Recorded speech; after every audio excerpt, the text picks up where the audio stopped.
kiddos. Chapter 6 I couldn't find on YouTube, so I'm going to go ahead and read it to you. Go ahead and make sure that you're following along with your book, though I will go ahead and project the text as well as we're reading. So chapter 6 is called Processed Food, Splitting the Kernel.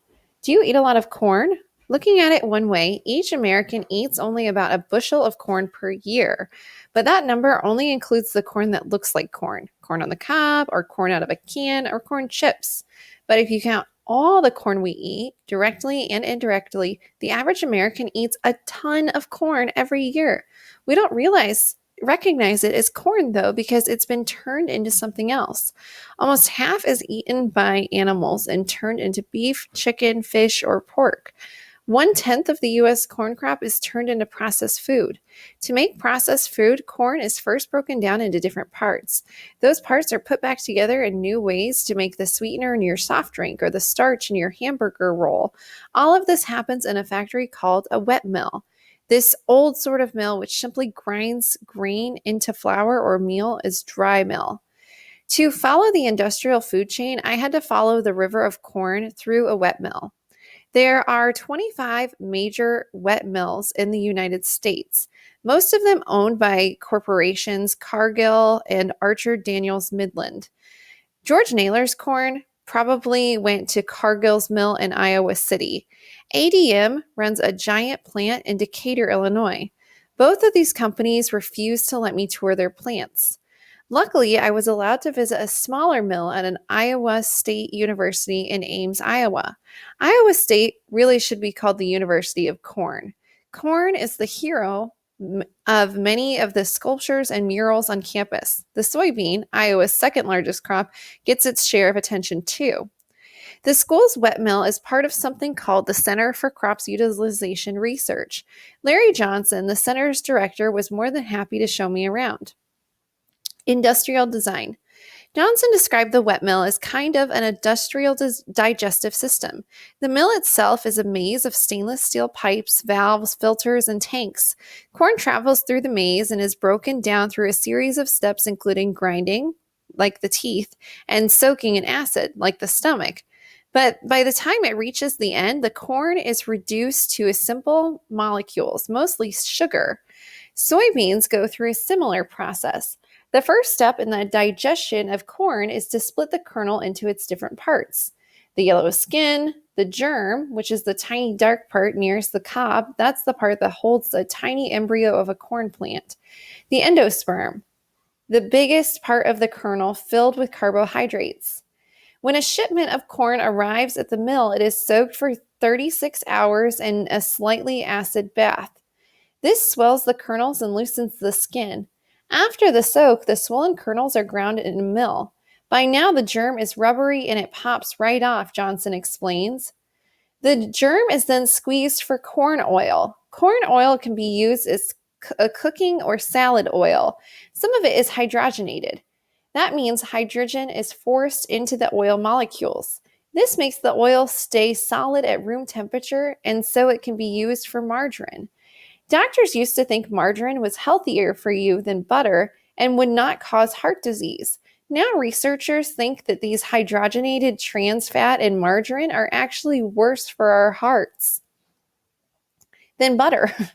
Trans fat are also used in processed snacks, baked goods, and other processed foods. Once the germ has been removed for oil, the kernels are crushed. That makes a white mush of protein and starch called mill starch. This mill starch can be used in animal feed. Starch into sugar. What's left after that is a white liquid that's poured onto a stainless steel table. It dries to a fine, super white powder, which is cornstarch. Cornstarch was wet milling's first product back in the 1840s. At first, the starch was mainly used for laundry to make shirts stiff. Then cooks and food companies began adding cornstarch to as many recipes as they could. The starch was cheap and it had a nice white color that people thought was pure. By 1866, the mill owners had learned to break down cornstarch into a kind of sugar called glucose. The glucose corn syrup wasn't as sweet as sugar, but it was cheap. Ever since, corn sweeteners have been the industry's most important product. The big breakthrough came in the 1960s. That's when the Japanese chemists discovered an enzyme that could transform glucose into a much sweeter sugar molecule called fructose. High fructose corn syrup was born. It's a blend of 55% fructose and 45% glucose that tastes exactly as sweet as table sugar. Today, it's the most valuable food product refined from corn. High fructose corn syrup, or HFCS, is by far the biggest food output of the country's wet mills. But there are hundreds of other food ingredients created from the remaining cornstarch. Some is made into other sugars, like maltodextrin, which can be used to make instant pudding or gravy. Some is fermented to become ethanol. Some of the fermented starch is used to make plastic. At the end, there's almost nothing left. Even the dirty water from the process is used to make animal feed. The wet mill is like a giant steel beast with a maze of pipes and machines inside. At one end, it eats millions of bushels of corn fed into it every day by the trainload. At the other end of the beast, there are hundreds of spigots, large and small. Out of each spigot flows a different product made from corn called fractions by the food industry. Many of these fractions, the sugars and the starches, the alcohols and the acid, the emulsifiers and stabilizers with strange names, will be made into food. They are put together to make cereal or snack food or chicken nuggets or TV dinners or just about anything you can imagine and ingest. In fact, you would be hard pressed to find a processed food today that isn't made from corn or soybeans. Cereal secrets. A few years ago, I had the chance to visit one of the places where new foods are invented. I was given a tour of the research and development laboratory for General Mills, the sixth largest food company in the world. This lab is called the Bell Institute and is housed in a group of buildings on the outskirts of Minneapolis. Here, 900 food scientists spend their days designing the future of food.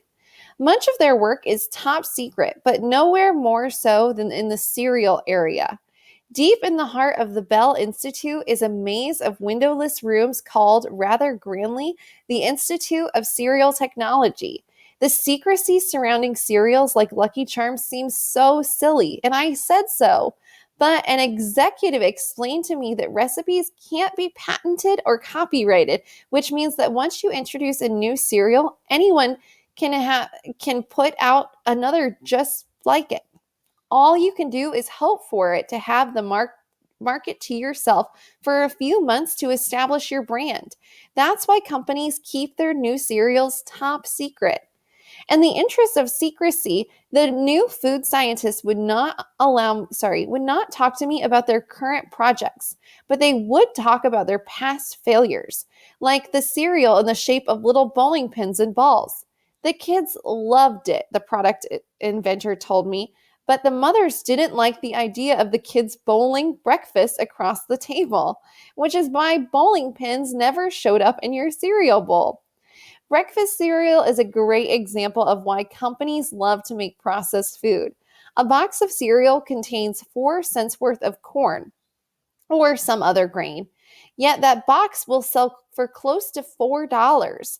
Cereals generate higher profits for General Mills than any other food.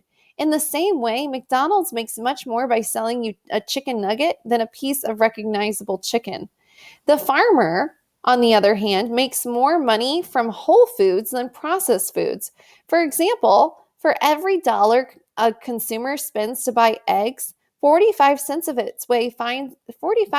finds its way back to the farmer. But for every dollar a consumer spends on HFCS, say in a soft drink, a farmer gets only 4 cents. Companies like ADM and Coca-Cola and General Mills capture most of the rest. That's why George Naylor told me more than once there's money to be made in food, unless you're trying to grow it. Can you eat more, please? It seems that food corporations have got it made. The US government helps pay for their raw materials. They make more money from selling foods than farmers. But they have one big problem that limits their sales: the size of a human stomach. Unlike many other products, CDs, say, or books, there's a natural limit to how much food we can each consume without exploding. Try as we might, the average person can only eat about 1,500 pounds of food per year. The demands for food rises only as fast as the population grows. In the US, that's around 1% per year. This leaves food companies like General Mills with two choices. They can figure out how to get people to spend more money for the same amount of food, or they can get us to eat more food than we need. Which do they choose? Why, both, of course. Processing food allows companies to charge more for it. Consumers will only pay so much for an ear of corn, but they can be convinced to pay a lot more for the same corn if it has been turned into a funny shape, sweetened, and brightly colored. The industry calls this adding value. Added value can be anything. It might be the convenience of dinner you just pop in the microwave, or it might be feeling like this food product is good for me, or it might be that feeling that food is fun to eat, like ridged potato chips or cereal bars. That's why companies spend so much on advertising, to convince us that they really have added value to the corn and soybeans. They also try to convince us that their corn or chicken or apples are better and worth more than those of any other company. They don't want us to just buy any old chicken, but Tyson chicken or Purdue. They don't want us to buy any old oat cereal. They want us to buy Cheerios. Companies also try to convince us that their food is healthier, even sort of a medicine.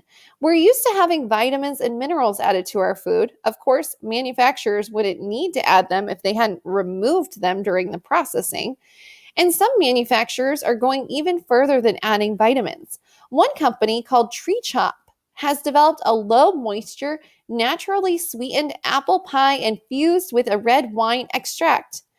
Natural chemicals in red wine called flavonoids are thought to fight cancer. So Tree Top has added value to an apple by injecting it with flavonoids from red wine. It seems that an old-fashioned apple just isn't enough anymore. We need an apple that fights cancer. We need orange juice with calcium that builds strong bones. We need cereal that keeps us from having a heart attack. Food that doesn't feed. The latest invention to come from the wet mill and the lab is something called resistant starch. This new corn fraction has food makers very excited because it can't be digested. That's right, it's a food that your body can't use. Since the body can't break down resistant starch, it slips through the digestive tract. It's the ultimate diet food. Food with no calories. It's food that isn't really food. You would think that this would be a bad thing. Imagine the advertisement. Our food doesn't feed you. But for food companies, it's an excellent invention. They have finally overcome the natural limit of what the body will eat. You could eat this stuff 24 hours a day like a human-sized corn processing plant. Maybe this fake food isn't corn's final victory. It has succeeded up until now by being useful to humans. Now, it is about to succeed by being of no use at all.